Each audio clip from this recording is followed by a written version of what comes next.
Iron சத்து தலைமுடி உதிர்தலை தடுக்கும். மிதமான சூடு பாலில் கலந்து பருகலாம். லயன் டேட் சிரப் தினமும் 2 ஸ்பூன்.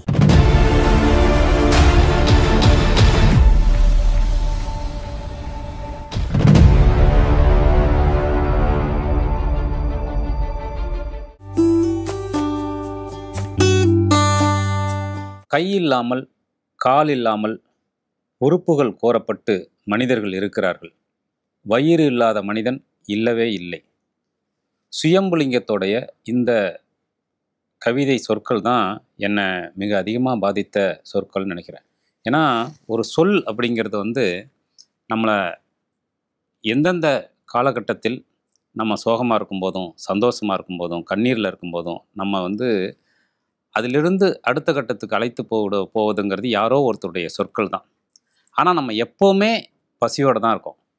அந்த பசிங்கிறது நேரடியாக வயிற்று பசி தான் இல்லை, வெவ்வேறு பசி, கலைப்பசி, அதிகார பசி அப்படின்னு பசியோடைய நீட்சிங்கிறது வெவ்வேறையாக இருந்துக்கிட்டே இருக்குது. பசி இல்லாத மனுஷன் மட்டும்தான் அந்த உலகத்தில் இல்லவே இல்லை. இந்த உலகத்துடைய காமன் லாங்குவேஜ் பசி தான். ஸோ கை இல்லாமல் கால் இல்லாமல் உறுப்புகள் கோரப்பட்டு மனுஷங்க இருக்கிறாங்க, ஆனால் வயிறு இல்லாத மனுஷன் இல்லவே இல்லை அப்படிங்கிறது ஒட்டுமொத்தமாக இந்த உலகத்துக்கே சொல்லப்பட்ட ஒரு செய்தியாக நான் பார்க்குறேன். அதில் நான் கரெக்ஷன் பண்ணுறதா இருந்தால், மூளை இல்லாத இதயம் இல்லாத மனுஷங்க கூட இருக்காங்க, ஆனால் வயிறு இல்லாத மனுஷன் இல்லவே இல்லை அப்படின்னும் அதை சொல்லலாம். எல்லா ரத்தமும் ஒரே நிறம்தான், சிவப்பு தான் அப்படின்னு காமனாக ஈக்குவாலிட்டிக்கு ஒன்று சொல்கிறோம் இல்லையா? அது மாதிரி வயிறு இல்லாத மனுஷன் இல்லவே இல்லைங்கிறது இந்த உலகம் தோன்றின காலத்துலேருந்து வேட்டையாடி ஒரு விலங்காக ஆரம்பித்த மனுஷனோட வாழ்க்கை இன்றைக்கி இவ்வளோ பெரிய ஒரு பிரம்மாண்டமான ஒரு உலகத்தை நிர்மாணிக்கக்கூடிய அரசியல் மிருகமாக அவனை மாற்றி வைத்திருக்கிற இந்த சூழல் வரைக்கும் இத்தனை ஆண்டுகளும் இத்தனை லட்சம் ஆண்டுகளும் அவனை ஒரு பசி தான் ஆப்ரேட் பண்ணிகிட்டே இருக்குது, அந்த வயிறு தான் ஆப்ரேட் பண்ணிகிட்டே இருக்குது. அப்படி தான் நான் இதை பார்க்குறேன். இன்னொரு பக்கம் வயிறு இல்லாத மனுஷன் இல்லவே இல்லை, எல்லாமே அந்த சிம்பிளான ஒன்றுக்கு தான். ஆனால் இவ்வளவு எல்லை கோடுகள், இவ்வளவு யுத்தங்கள், இப்போ பாலஸ்தீனத்தில் கொண்டிருக்கக்கூடிய அந்த குழந்தைகள் வரைக்கும் இவ்வளவு விஷயம் எதுக்காகடா அப்படிங்கிற ஒரு கேள்வியும் இந்த சொற்கள் கேட்குது. எதுக்காக இவ்வளவும்? எல்லாருக்கும் ஒரே ஒரு விஷயந்தான், வயிறு இருக்குது, அந்த பசி இருக்குது, அது மட்டும்தான் பிரதானமாக இருக்குது. அதை முதலில் நிறைவு செய்யக்கூடிய ஒரு உலகத்தை நோக்கி நம்ம போயிட்டாலே நிறைய விஷயங்கள் இல்லாமல் போயிடும் அப்படிங்கிற ஒன்று இருக்குல்ல, அதை இந்த சொற்கள் உரத்து சொல்லுது.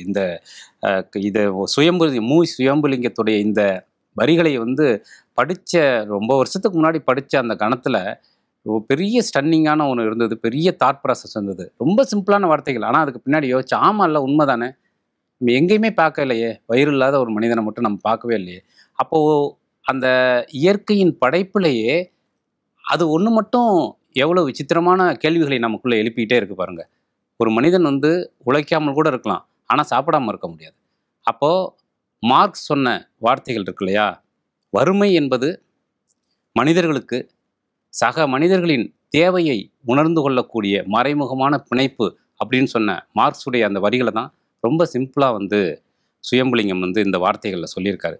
இப்படியான ஒரு 4 வரிகளில் ஒட்டுமொத்த பிரபஞ்சத்தின் விஷயத்தையும் சிம்பிளாக சொன்ன இந்த சொற்கள் எப்போவுமே என்னை துரத்தி கொண்டிருக்கக்கூடிய சொற்கள். சொல்லுங்கிறது என்னென்னா, எங்கேயோ படித்த இன்னொரு கவிதை ஒன்று, அது யார் எழுதுனதுன்னு தெரியல. இறந்து போனவரின் யாத்திரையில் உதிர்ந்து கிடப்பவை பூக்கள் அல்ல சொற்கள் அப்படின்னு ஒரு கவிதை ஒன்று இருந்தது. ஆமாம், சொற்கள் மட்டும் உயிரோடு இருந்துக்கிட்டே இருக்குது. அதை சொன்னவன் செத்து போயிடுறான், ஆனால் அந்த சொற்கள் அவனுடைய மனைவிக்கிட்ட, காதலிக்கிட்ட, சகோதரிக்கிட்ட, தோழர்கள்கிட்ட, தொண்டர்கள்கிட்ட, வரலாற்றுக்கிட்ட அந்த சொற்கள் மட்டும் இருந்துக்கிட்டே இருக்குது. அது அடுத்த கட்ட வாழ்க்கையை, வரலாற்றை நிர்மாணிக்கக்கூடியதாக இருந்துக்கிட்டே இருக்குது. அவன் செத்து போயிடுறான், ஆனால் அந்த பாதையில் அந்த சொற்கள் கடந்துக்கிட்டே இருக்குது. யாரோ ஒருத்தவங்களுக்கு அது வாசம் வீசிக்கிட்டு இருக்குது, அவங்க கையில் இருக்குது. ஸோ இந்த சொற்கள் அப்படிங்கிறது, ஒரு சொல் என்பது அது மரணமில்லாத விஷயம். கண்ணதாசன் சொன்னது மாதிரி அதுக்கு அழிவே கிடையாது. அப்படியான அழிவில்லாத சொற்கள் தான் சுயம்புலிங்கத்துடைய இந்த சொற்கள். என் வாழ்க்கையில் எப்போதும் என்னை பின்தொடர்ந்து கொண்டிருக்கக்கூடிய சொற்கள். என் கலைக்கு ஆதாரமாக இருப்பதும் இந்த சொற்கள் தான். சார்லி சாப்ளின்டேன் தான் நான் இந்த கலையை முதலில் எனக்கு இப்படியான அரசியலை பேச வேண்டும் கலை வழியாக அப்படிங்கிறத சொல்லித்தந்த ஆசானாக நான் எப்போதும் நினைப்பது சார்லி சாப்ளினு. சார்லி சாப்ளின்ட்ட பசி பற்றின ஒரு படம், மிக அருமையான ஒரு படம் இருக்குது. எங்கோ இங்கிலாந்தில் பிறந்து அமெரிக்காவில் வசிக்கிற சார்லி சாப்ளின் பசியை பற்றி இப்படி ஒரு படம் எடுக்க முடியும், ஒரு கம்யூனிஸ்டாக இப்படி ஒரு படத்தை எப்படி எடுக்க முடியும் அப்படின்னு எனக்கு ரொம்ப ஆச்சரியமாக இருந்தது. அதற்கும் இதுதான் விடை கிடைச்சிது. வயிறு இல்லாத மனிதன் இல்லவே இல்லை அப்படிங்கிறதையும் சார்லி சாப்ளின் தன் படங்களின் மூலமாக சொல்லிக்கிட்டே இருக்காரு அப்படின்னு தோணுச்சு. ஸோ இந்த சொற்கள் தான் என் கலைக்கு ஆதாரமாக இருந்து என்னை இயக்கி கொண்டிருக்கு அப்படின்னு நினைக்கிறேன். என்னை பாதித்த ஒரு மனிதர் அப்படிங்கிறது ரொம்ப கஷ்டமான கேள்வி. ஏன்னா நான் யோசித்து பார்த்தா என்னுடைய வாழ்க்கையோடைய பெரும்பகுதி பயணங்களில் தான் கழிஞ்சிருக்கு. 15 வயதில் கிராமத்துலேருந்து என் வீட்டை விட்டு வந்த நான் இன்னைக்கு வரைக்கும் ஒரு நாடோடியை தான் சுற்றிக்கிட்டே இருக்கேன். கல்யாணத்துக்கு பிறகு அரை நாடோடி அப்படின்னு வச்சுக்கலாம். அதுக்கு முன்னாடி வரைக்கும் முழு நாடோடியாக தான் நான் சுற்றிக்கிட்டே இருந்திருக்கேன். அப்படி யோசித்து பார்க்கும்போது நிறைய மனிதர்கள் ஞாபகத்தோட அடுக்குகளில் இருந்துகிட்டே இருக்காங்க. திருவண்ணாமலையிலேருந்து ஜார்க்கண்ட் வரைக்கும் நம்ம பசி ஆத்தினவங்க, பயணங்களில் நாம் பார்த்தவர்கள், அப்படி ஏராளமான பேர் இருக்காங்க. பட் நம் வாழ்க்கையை வடிவமைச்சவங்க அப்படின்னு எடுத்துக்கிட்டாலும் நிறைய மனுஷங்க இருக்காங்க. நம்மளை தொட்டு தூக்குனவங்க, நம்மளை இந்த இடத்துக்கு புஷ் பண்ணி எடுத்துகிட்டு வந்தவங்க, நம்ம வழி தவறி போகும்போது நம்மளை நல்வழிப்படுத்தினவங்க, நமக்கு நல்ல மேய்ப்பர்களாக இருந்தவங்க, நண்பர்களாக இருந்தவங்க, தோழர்களாக இருந்தவங்க, அரசியலை, சமூகத்தை, கலையை எல்லாத்தையும் சொல்லி கொடுத்தவங்க அப்படின்னா நிறைய பேர் இருக்காங்க. பட் ஒரு எங்கிருந்தோ இந்த வாழ்க்கையை தொடர்ந்து நம்மளை பற்றி கொண்டு வழிநடத்தி கொண்டிருக்க மனிதர்கள் அப்படின்னு பார்த்தா கொஞ்சம் பேர் இருக்காங்க. சார்லி சாப்ளின், மார்க்ஸ், வண்ணதாசன், அந்த மாதிரி கொஞ்சம் பேர் இருக்காங்க. அவங்க எப்போவுமே நம்ம மனசில் இருந்துக்கிட்டு நம்மை எல்லா சூழலிலும் வழிநடத்தி கொண்டிருக்கக்கூடிய ஆசான்களாக இருக்கிறவங்க. அப்படி எப்போதும் என் உடனேயே இருந்து ஒரு துணையாக இருந்து கொண்டே இருக்கிறவர்கள், நன்றிக்கு அப்பாற்பட்ட ஒருத்தவர் இருக்கார் அப்படின்னா இளையராஜா. நான் குக்கு படம் பண்ணப்போ அந்த படத்தில் ராஜா சாருடைய பாடல்களை பயன்படுத்தியிருப்பேன். இப்போ டைட்டில் கார்டில் அவருக்கு நன்றி போடலை. அப்போது ஏன் நன்றி போடலை அப்படின்னு சில பேர் கேட்டாங்க. அதுக்கு நான் சொன்னேன், இந்த படம், இந்த வாழ்க்கை எல்லாமே அவருக்கு நம்ம செலுத்துகிற நன்றி தான், அதில் என்ன தனியாக நன்றி போடுறது அப்படின்னு. அப்படி நம்முடைய எல்லா தருணங்களிலும் கூட இருக்கக்கூடிய, எனக்கு மட்டும் இல்லாத நிறைய பேருக்கு இருக்காங்க. பட் ஒரு மனிதர்னு கேட்கும்போது நான் இளையராஜாவை சொல்வது தான் எனக்கு கரெக்டாக இருக்கும், பொருத்தமாக இருக்கும் அப்படின்னு நான் நினைக்கிறேன், அறமாக இருக்கும் அப்படின்னு நினைக்கிறேன். நான் அடிப்படையில் ஒரு இசை பித்தன். என் வாழ்க்கையில் நான் டவுன் ஆகக்கூடிய தருணங்களில், நான் எழுச்சி கொள்ளக்கூடிய தருணங்களில் எல்லா நேரங்கள்லையும் இசை தான் எனக்கு கூடவே வந்திருக்கு. அப்படி ஒவ்வொரு டைமும் ஒரு ஆர்டிஸ்ட் ரொம்ப அக்ரெசிவாக நம்ம மனசை ஆக்கிரமிச்சிருக்காங்க.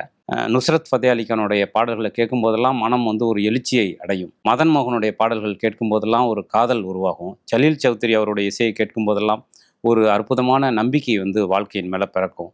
இப்படி நிறைய பேரை சொல்லலாம். பாப் மார்லியுடைய இசை நமக்கு புரட்சிகரமான சூழல் எல்லாவற்றிலும் பாப் மார்லி நம்ம கூட இருந்திருக்காரு. மார்வின் கயே, அதே மாதிரி பியாஃப், இப்படி ஏராளமான இசை, ரொம்ப முக்கியமான குரல்களை மட்டும் நான் சொல்கிறேன். இந்த குரல்கள், இந்த இசை எல்லாமே எல்லா காலகட்டத்திலையும் ஒவ்வொரு டைமில் ஒவ்வொரு விதமான உணர்வுகளுக்கு உறுதுணையாக இருந்திருக்கு. ஆனால் ஒட்டுமொத்தமாக இந்த எல்லா உணர்வு தொகுப்பையும் சேர்த்து வழித்துணை முழுக்க கொண்டே இருப்பவர் இளையராஜா சார். அது இந்த மண்ணிலிருந்து கிடைக்கக்கூடிய இசையினால் அப்படி இருக்கலாம். அதனால் நம்ம கூடவே இருக்கிற ஒரு உணர்வை ஏற்படுத்தியிருக்கலாம். இன்றைக்கும் நம்ம டவுன் ஆகக்கூடிய சூழலில், அப்புறம் நாம் ரொம்ப முக்கியமான விஷயம், அவருடைய இசையின் அம்சமாக என்ன பர்சனலாக என்னோடய வாழ்க்கையில் பார்க்கும்போது, எப்பெல்லாம் நம்ம நெகட்டிவான தாட்ஸுக்கு போகும்போதோ, அல்லது நம்மளே ஒரு தீமையை செய்வதற்கான ஒரு தருணத்தில் நுழையும் போதோ, நம்ம அதுலேருந்து ஒரு நன்மையை நோக்கியோ, ஒரு பாசிட்டிவ் நோக்கியோ நகர்த்தக்கூடிய இசையாக அவருடைய இசை இருந்திருக்கு. அதுதான் ரொம்ப முக்கியமான விஷயமா நான் பார்க்குறேன். இல்லைன்னா நம்ம அந்த இடத்துல என்ன செஞ்சுருப்போம் அப்படிங்கிறது நம்முடைய கேரக்டர் சம்மந்தப்பட்ட விஷயம் இல்லையா, அது ஒரு எத்திக்கலான விஷயம் இல்லையா. ஸோ நம்முடைய எத்திக்கை நமக்கு திருப்பி கொடுக்கக்கூடிய ஒரு இடத்துல அவர் இசை இருந்திருக்கு அப்படிங்கிறது ரொம்ப முக்கியமாக பார்க்குறேன். என்னுடைய காலகட்டத்தில் நான் வளர்ந்த சூழலில் அது எப்போவுமே உறுதுணையாக இருந்திருக்கு. ஒரு உறவுகளின் தோல்வி இடத்துலையோ, ஒரு பிரிவு நேரத்துலையோ, அப்படியான சூழலிலெல்லாம் ஒரு மனுஷன் விழுந்தான்னா திருப்பி அவன் எந்திரிச்சு தான் நினச்ச செய்கிறதுங்கிறது ரொம்ப கஷ்டம். அப்போ யாரெல்லாம் அவங்க கூட நிற்கிறாங்களோ அவங்கள வந்து அவங்க மறக்கவே முடியாது வாழ்க்கை முழுக்க இல்லையா? அப்படி ராஜா சாரை வந்து ஒரு உறவாக, ஒரு நட்பாக நம்மளால் மறக்கவே முடியாது. எங்கள் அப்பா வந்து வெட்னரி டாக்டரு. அவர் வந்து அ ராமநாதபுரத்தில ஒரு நைட் நேரத்தில அவர் ராமநாதபுரத்தில வேலை பார்த்துட்டு இருந்தாரு. அங்கேருந்து தஞ்சாவூருக்கு கிளம்பி வரணும். அப்போ நாங்க அவர பார்க்க போயிருக்கோம். அப்ப பஸ் ஸ்டாண்ட்ல காத்திருந்த அந்த நேரத்தில வந்து பஸ் வரல. அ அப்ப இரவு நேரம் படத்துக்கு போலாம் அப்படின்னு அங்க இருக்கிற தியேட்டருக்கு அழைச்சிட்டு போயிட்டாரு. பஸ் வரதுக்கு லேட் ஆகும். கிட்டத்தட்ட விடியற்காலம் ஆயிடும். படுக்க முடியாது இங்கே வாங்கன்னு. அப்ப அந்த போன படம் வந்து கடலோர கவிதைகள். அப்ப எனக்கு ரொம்ப சின்ன வயசு, ஒரு 8 வயசு இருக்கும். அப்போ அந்த படம் ஆரம்பிச்சு கொஞ்சம் எனக்கு சினிமாங்கிற அனுபவமே தியேட்டர்ல புதுசு. பார்க்க பார்க்க அந்த இசை வந்து என்ன அப்படியே உள்ள இழுத்துட்டு போணுச்சு. இது என்ன இசை வந்து ஒரு மாயம் பண்ற ஒரு இசையா இருக்கேன்னு. அப்ப தோன்றின அந்த விஷயம் இப்போ வரைக்கும் அவர்கிட்ட எனக்கு தொடருது. ஸோ இந்த வாழ்க்கையின் பாசிட்டிவிட்டியை எப்போதும் நம்பிக்கையை கொடுத்து கொண்டிருக்கக்கூடிய ராஜா சார் மிக முக்கியமான மனிதராக உங்களைப் போலவே என் வாழ்விலும் இருக்கிறார்.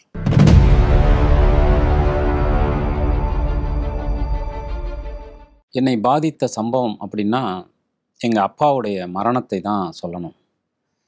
ஏன்னா, 20 வருடங்களுக்கு முன்னாடி நான் விகடன்ல வேலை பார்த்துட்டு இருந்த டைம்ல, எனக்கு ஃபோன் வருது ஊர்லேருந்து. "அப்பா சீரியஸா இருக்காரு" அப்படின்னு சொல்லிட்டு. "அப்பா சீரியஸா இருக்காரு, ஹாஸ்பிட்டல்ல இருக்காரு. வாங்க" அப்படின்னு. இப்ப நானு, என்னோட அண்ணன்லாம் கிளம்பி போறோம். ஸோ ஒரு அரசு பஸ்ஸு பிடிச்சு இங்கேருந்து தஞ்சாவூர் போறோம். அந்த போற அந்த டிராவல்ல இரவு முழுவதும் நான் வந்து உள்ளூர எனக்கு வந்து அப்பா தவறிட்டாரு அப்படிங்கிற எண்ணம் வந்து தோன்ற ஆரம்பிச்சிருச்சு. அது ஒரு உள்ளுணர்வு சில நேரங்கள்ல சொல்லும் இல்லையா? அப்படி வந்து தோன்ற ஆரம்பிச்சு. அவருக்கு எதுவும் நடந்துறக்கூடாது அப்படின்னு சொல்லிட்டு ஒரு ஸ்பேஸ்ல வேண்டிக்கிட்டே போறேன்.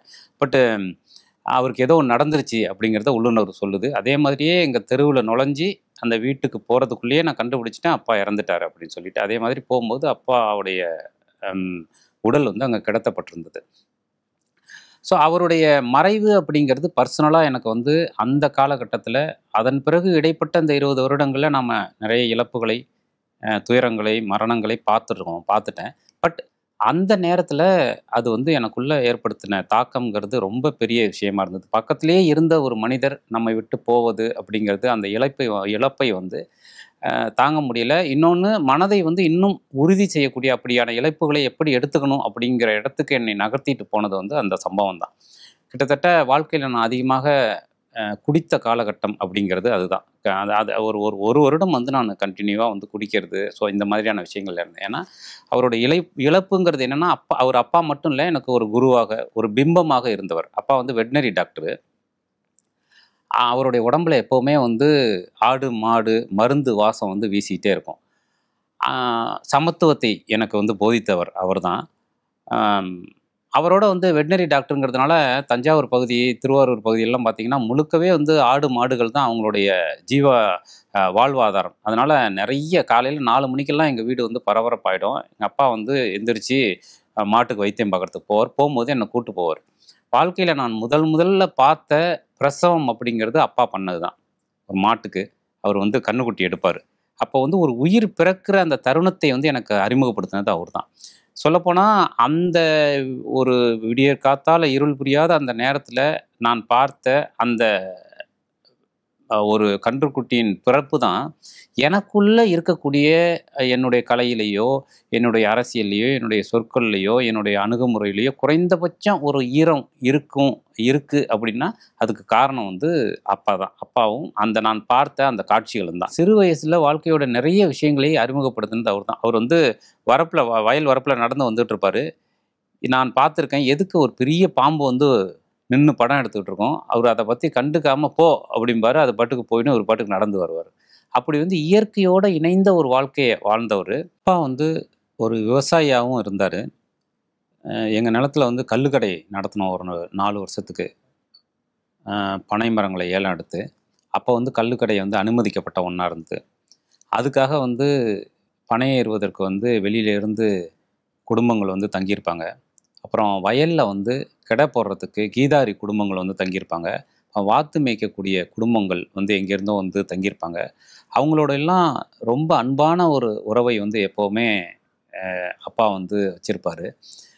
அந்த மாரியான நிறைய மனிதர்களை வந்து நாடோடி மனிதர்களை, அந்த மண்ணுக்கான மனிதர்களை வந்து எனக்கு முதல்ல அறிமுகப்படுத்தினது அப்பா தான்.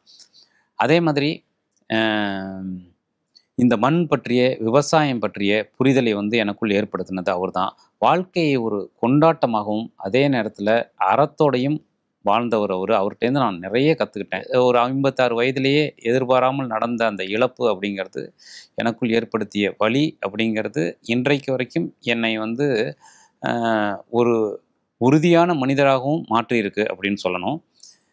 ஒரு கவிதை உண்டு, இறந்தவர்கள் நம்முடைய கண்ணீரில் உப்பாகவும் புகைப்படத்தில் புன்னகையாகவும் மாறிவிடுகிறார்கள், ஆனால் எப்போதும் காற்றைப் போல நம்முடனேயே இருந்து விடுகிறார்கள் அப்படின்னு. அது எவ்வளவு பெரிய உண்மை இல்லையா?